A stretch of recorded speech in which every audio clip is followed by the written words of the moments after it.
जरा सोचिए, आपने अपनी बेटी की शादी के लिए जो सोना गिरवी रखा या अपने इलाज के लिए आखिरी उम्मीद के तौर पर बैंक में जमा कर दिया। वो बैंक जिसकी दीवारें मोटी, ताले मजबूत और सुरक्षा पक्की।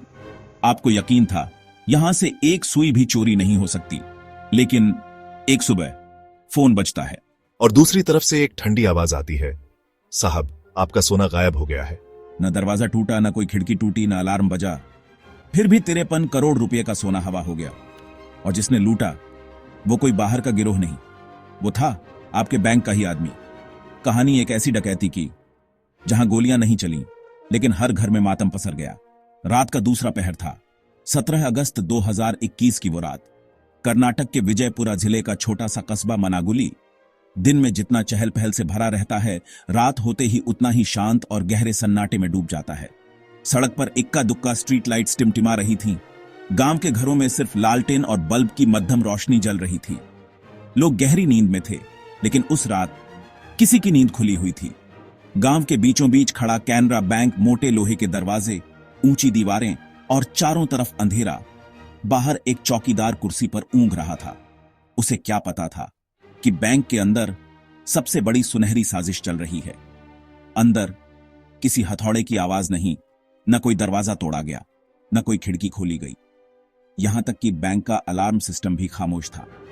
यह कोई आम चोरी नहीं थी, यह थी एक अंदर के आदमी की बनाई हुई चाल, जिसका हर कदम पहले से प्लान था और जिसकी तैयारी महीनों पहले से शुरू हो चुकी थी। एक एक लॉकर, एक एक ब्लाइंड स्पॉट, हर कैमरे की पोजीशन, सबका नक्शा उन लोगों के दिमाग में था। घड़ी ने जैसे ही रात के 2 बजे का घंटा बजाया, बैंक के अंदर की खामोशी सोने की पोटलियों की खनक से टूटने लगी और बाहर चौकीदार अभी भी कुर्सी पर झपकी ले रहा था। इस सुनहरी चाल का अगला कदम गांव के सबसे बड़े भरोसे के किले को अंदर से ढा देने वाला था। कहते हैं, किला चाहे जितना भी मजबूत हो, अगर उसके अंदर ही गद्दार हो तो दुश्मन को ज्यादा मेहनत नहीं करनी पड़ती। कैनरा बैंक मनागुली में भी एक ऐसा ही गद्दार था। चेहरे पर मुस्कान, बातों में मिठास और सालों से गांव वालों का भरोसा जीतने वाला, लेकिन असल में वो था अंदर का भेड़िया। उसने बैंक के हर लॉकर का रहस्य जाना, कैसे ताले खुलते हैं, कौन सा कैमरा कब रिकॉर्ड करता है और कब बंद रहता है। यहां तक कि अलार्म सिस्टम का बायपास भी उसे मालूम था। पिछले कई महीनों से उसने अपने 2 और साथियों के साथ एक ऐसी स्कीम बनाई जिसमें न कोई हथियार चाहिए था, न कोई बम, बस चाहिए था चाबी का गुच्छा और सही टाइमिंग। वो लोग दिन में बैंक में कस्टमर की तरह आते, चुपचाप नोट्स लेते और रात में अपने दिमाग में वो नक्शा दोहराते। फिर आया 17 अगस्त 2021 का दिन। रात 2 बजे अंदर का भेड़िया बैंक की चाबी घुमाकर इतने आराम से अंदर घुसा जैसे ये उसका अपना घर हो। न कोई जल्दबाजी, न कोई घबराहट, क्योंकि उसे पता था अलार्म तक नहीं बजेगा। उसने लॉकर का हैंडल घुमाया, क्लिक, और फिर सोने की ईंटें, सोने के गहने एक एक करके बैग में भरने लगे। बाहर गांव सो रहा था, अंदर भरोसा लूटा जा रहा था। रात के उस पहर जब पूरा मनागुली गांव सपनों में डूबा था, बैंक के अंदर सोने की बरसात हो रही थी। बैग के मुंह एक एक कर खुल रहे थे और उनमें भर रही थी सोने की मोटी ईंटें, भारी हार, चूड़ियां, कंगन और वो चमक जो किसी गरीब की पूरी जिंदगी बदल सकती थी। गद्दार के साथ 2 और साए थे। एक लॉकर से माल निकाल रहा था, दूसरा गहनों को कपड़े में लपेटकर बैग में भर रहा था। समय उनका सबसे बड़ा हथियार था। हर मिनट, हर सेकंड सटीक प्लान के हिसाब से बीत रहा था। करीब 45 मिनट में उन्होंने बैंक से वो सब निकाल लिया जिसके लिए कोई गिरोह महीनों खून पसीना बहाता, और फिर गेट को ऐसे लॉक किया जैसे वहां कभी कोई आया ही ना हो। सुबह हुई। गांव के लोग रोज की तरह अपने काम में जुटे। किसी को अंदाजा भी नहीं था कि उनके जीवन की सबसे बड़ी चोट सिर्फ कुछ घंटों दूर है। सुबह 10 बजे जब बैंक खोला गया तो पहली नजर में सब सामान्य था, लेकिन जैसे ही एक कर्मचारी ने लॉकर रूम का दरवाजा खोला, उसके हाथ कांप गए, चेहरा सफेद पड़ गया। लॉकर खाली, हर जगह बिखरी थी, तोड़फोड़ के निशान और लूटे हुए भरोसे की गूंज। अगले 10 मिनट में पूरा मनागुली गांव बैंक के बाहर खड़ा था। लोग चिल्ला रहे थे, रो रहे थे, कुछ तो बेहोश तक हो गए। और पुलिस के लिए यह सिर्फ चोरी नहीं थी, यह थी गांव की सबसे बड़ी विश्वासघात की कहानी।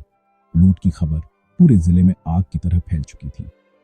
मनागुली का वो छोटा सा गांव अब पुलिस, पत्रकार और अफवाहों का अड्डा बन गया था। पुलिस की पहली टीम बैंक के अंदर पहुंची और सबूतों की तलाश शुरू कर दी। लॉकर के ताले देखकर एक बात साफ थी, ये काम किसी प्रोफेशनल गैंग का नहीं, बल्कि किसी ऐसे इंसान का था जिसे यहाँ के हर कोने का पता था। दीवारों पर कोई जबरन घुसपैठ का निशान नहीं, ताले ऐसे खुले जैसे उनके पास असली चाबियां हों। और फिर पुलिस ने बैंक का सीसीटीवी फुटेज खंगालना शुरू किया, लेकिन अंदर आते ही झटका लगा। रात 1 बजे से लेकर सुबह 5 बजे तक का सारा फुटेज गायब था। ये संयोग नहीं था, ये साफ इशारा था कि अंदर का कोई शख्स इस खेल का मास्टरमाइंड था। पुलिस ने बैंक स्टाफ के मोबाइल कॉल रिकॉर्ड निकाले और वहीं मिली पहली ठोस सुराग। रात 12:47 पर एक कॉल हुई थी जिसमें सिर्फ एक शब्द बोला गया। सब साफ है। ये कॉल बैंक के अपने कर्मचारी अजय नामदेव के फोन से हुई थी। अजय, जो पिछले 8 साल से बैंक में काम कर रहा था, गांव का भरोसेमंद चेहरा था। लेकिन जब पुलिस ने उसकी बैंकिंग लॉग चेक की तो पाया कि लूट वाली रात उसने खुद वॉल्ट का एक्सेस कोड एंटर किया था। पूछताछ में अजय ने पहले सब नकार दिया, लेकिन 6 घंटे की क्रॉस क्वेश्चनिंग के बाद उसका चेहरा उतर गया, आंखें झुक गईं और उसने कबूल किया, हाँ मैं ही था। वो लोग बाहर से आए थे, मैं बस चाबी और कोड दे आया। उसने पुलिस को बताया कि कैसे लूट से 1 हफ्ता पहले 2 अजनबी गांव आए और उसे सोने के लालच में इस खेल का हिस्सा बना लिया। अजय की कबूलनामे ने पुलिस को 2 ठोस बातें बता दी। पहली, सोना अभी गांव से ज्यादा दूर नहीं गया है। दूसरी, इसमें बाहर से आए लोग शामिल हैं जिन्हें गांव के बारे में अंदर की जानकारी मिली थी। ऑपरेशन गोल्ड रिटर्न नाम का एक गुप्त प्लान बना। रात के 11 बजे पुलिस की 4 गाड़ियां बिना सायरन के मनागुली से 15 किलोमीटर दूर एक पुराने फार्म हाउस को घेर लेती हैं। दरवाजा तोड़ा गया। अंदर धुएं और अंधेरे के बीच 2 लोग भागने की कोशिश करते हैं, लेकिन एक गोली की आवाज गूंजती है और वो वहीं गिर पड़ते हैं। अंदर एक लोहे का बड़ा संदूक रखा था। उस पर अभी भी मिट्टी के ताजा निशान थे, मानो उसे जल्दबाजी में यहां लाया गया हो। जब उसे खोला गया तो पुलिस की आंखें चमक उठी। 45 किलो सोना, नकदी और जेवरात जो बैंक से लूटे गए थे, वो सब वहीं पड़े थे। लेकिन कहानी यहीं खत्म नहीं हुई।